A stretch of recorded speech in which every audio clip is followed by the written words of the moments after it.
All right, big day here, boys. We're back out our hometown track, Joes Speedway, for the first test and tune day of 2021. So usually I say it's been a long winter, but it doesn't feel like it's been a long winter. And but we've got a lot done this winter. This morning we took Kevin's car back. I had Kevin's car in the trailer last weekend. We fixed that bar that he had bent. We got that all patched up, built him a new roof while I had it down at my place. Been thrashing all week long on back to the 90s to get it ready to come out here because I really wanted to turn some hard laps with those push button shifters. So we got back to the 90s out here today, and the weather's beautiful. Joe's got the track looking awesome as usual, and we're going to go down on the track with the scooter here in a minute and see what the track looks like from down there. But we got back to the 90s. She looks bare, looks clean. Made a finished the cage, made a roof for the front, made a front panel for it. Come out really nice. Got a couple other cars here today. A couple other YXZs. Scooter's burning right. It'll be a really cool day.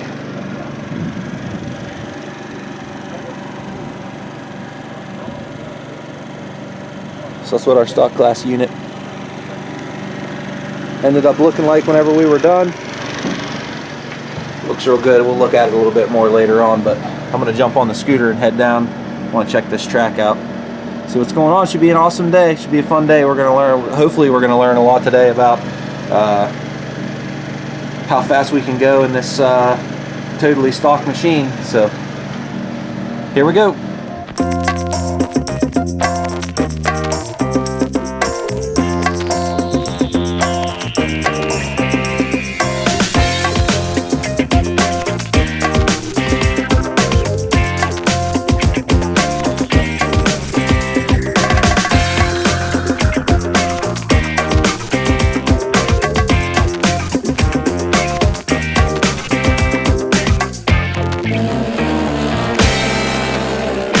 I was like, oh, this is it right here. If it don't hook, we're going over. It's going to be bigger than shit. Sitting up here at the top of the hill,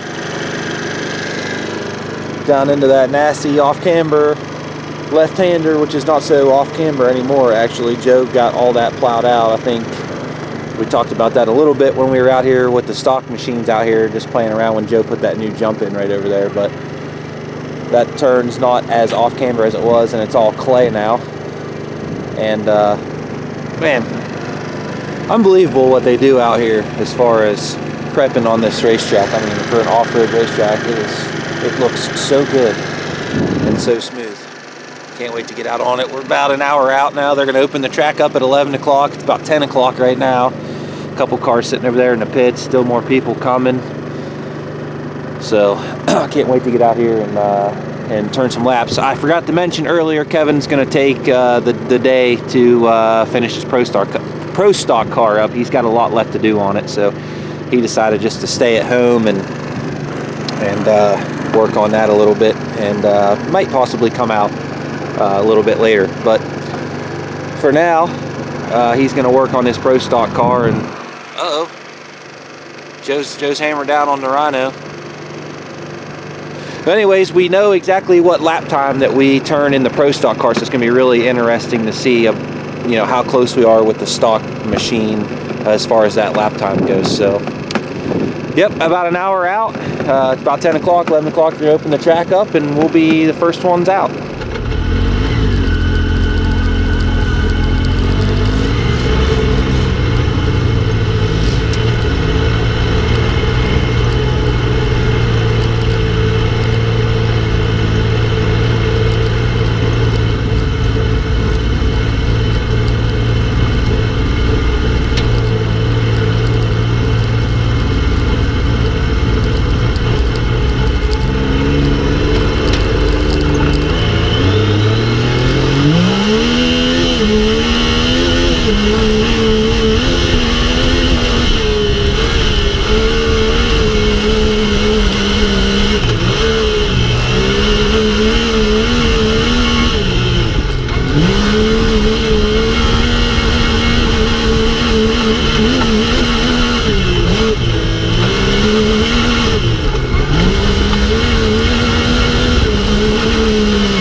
cars out on the track right now.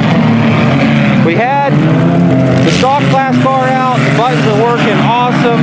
Seen the GoPro footage or whatever, you know, that we had in there. Early on,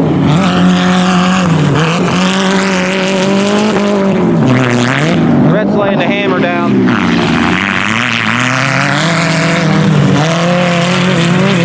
Heck yeah. Early on, I was bumping the shifters with my thumbs, and I missed a couple gears, but I screwed the buttons down the steering wheel, and it helped out a ton, so.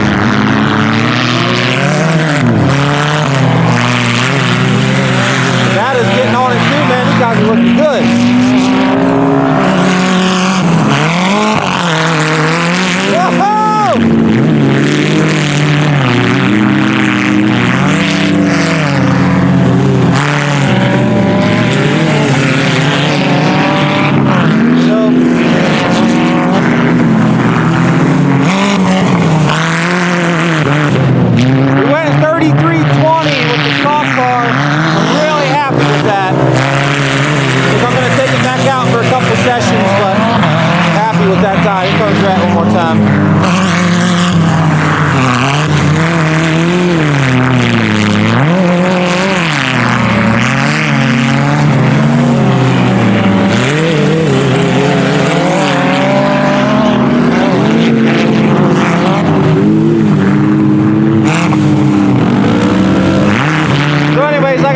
Go back out one more time for another session and see if we can make something happen.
Alright guys, well this is how we're going to have to end the video. Unfortunately, towards the end of the day, it got a little bit hectic and didn't get a chance to get the camera back out. Kevin didn't get a chance to make it back out. He spent the day working on his Pro Stock car and getting it ready for the first race at Joe's on the 17th. But overall, awesome day. Really happy with the way this car ran today. And we were able to turn some lap times that were in the low 33s. And I really didn't think that we were going to be even close to that. So turned some really solid laps in this thing. Got to spend a lot of time with the push button shifters. Push button shifters worked out perfect. They are a real improvement from the paddles. My lap times with the paddles in there would not even have been close. I actually slid the button down on the steering wheel a little bit farther and made a little groove there where my thumb could sit up against the wheel. And after making a couple adjustments early on, I missed a couple gears and was shifting when I didn't really want to. But once I got the buttons set where I really wanted the buttons, where I was comfortable with them, everything went really well. But before we left, my father-in-law, Scott Peltz, a well-known dirt late model driver around the Ohio Valley area, took it out a couple times, and me and him were playing around with it. And as the day went on, the track got really rutted out and chopped up really bad. And he got in the bottom turn, the off-camber turn pretty hard, and the car pretty much got airborne and didn't touch the ground till it hit this part of the cage. So took a pretty nasty cartwheel, rolled over, landed back on its wheels, and I thought we were going to have a bunch of stuff destroyed, tie rods and axles and whatever else. But turns out everything is perfectly fine other than some cosmetic stuff. So the new roof we just built is bent, front fenders broke, rear fenders broke, peeled the number plate back a little bit, but that is all strictly cosmetic stuff, and I'm not worried about it. We'll put some new stuff on there. We'll flatten the roof, and if we can't, we'll build a new one. We'll get the number plate straightened out. We'll get the front fender, or maybe we'll order another one from Rocky Mountain or something. That fender's been beat up a couple times before. So, but minor stuff. So went upside down. Didn't have the camera out as usual. Whenever something happens, didn't have the camera out. It's in my pocket, and didn't get a chance to get it on camera. Wish I would have. Didn't have the GoPro in it either. Had taken all that stuff out because I thought we were pretty much done for the day. But yeah, nonetheless, this car did excellent today. I'm so happy with it. Turned some really solid laps in it, and we're going to be ready. Number one on the priority list right now is an aluminum racing seat. We got to get an aluminum seat in this thing and get the driver more up on the steering wheel. The stock seats, I know in the last episode we talked about, we already had the bracket built and we had the seat picked out, but we don't have the seat in the car yet, and that's got to happen quick. And a 2-to-1 steering quickener would help this car tremendously. So we're going to be looking into that stuff here soon before we actually race this car. But like I said, I'm super happy with the way the day went. Everything worked out really well. So that's going to be it for this episode. As always, thanks for watching. Thanks for subscribing. And we'll see you next time.